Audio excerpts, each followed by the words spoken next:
Hi everyone, my name is Melissa Andrada. My pronouns are she, they, and I'm a Radical Candor coach, facilitator, and strategy partner.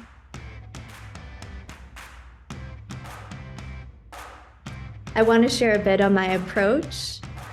So on one end, we have strategic operational rigor, and the other, we have magical, emotionally safe space holding. So I'll start with the strategy. I started my career as a brand and organizational development strategist, working with leaders to create an inspiring vision for the world, for their organizations, and looking at how to make that real through learning, through organizational development. And this desire to operationalize a vision, to operationalize change, is what led me to one of my last roles as the Chief Operations Officer of a VC-backed learning startup, where I made Radical Candor one of our core values.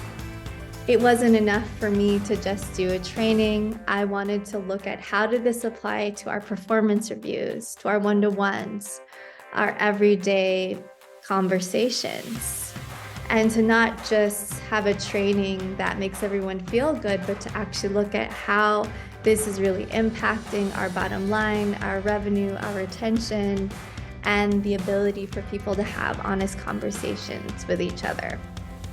And so it's really important for me as your facilitator that your training is really used as a vehicle for meaningful behavioral change and supporting in you and thinking about what might happen after the training and right before.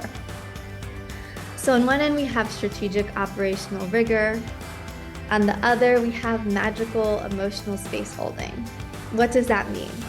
So I have an obsession with psychological safety, the ability to take risks, to speak your mind, to fail. And according to Google's rework study, it's the most common attribute of a high-performing team. And I specialize in working with really diverse groups who may come from different countries, identities, backgrounds, perspectives, who may not agree with each other. And to be able to have honest, compassionate conversations about the things that don't go said on your team, in your organization. One of my gifts is really holding safe space for people to name the elephants, for people to be direct and kind in a way that really builds that sense of community and collaboration in your organization. So if those two things resonate, on one end, magical, emotional, safe space holding, and the other, strategic operational rigor, I would love to continue the conversation and partner with you in creating a culture of radical candor.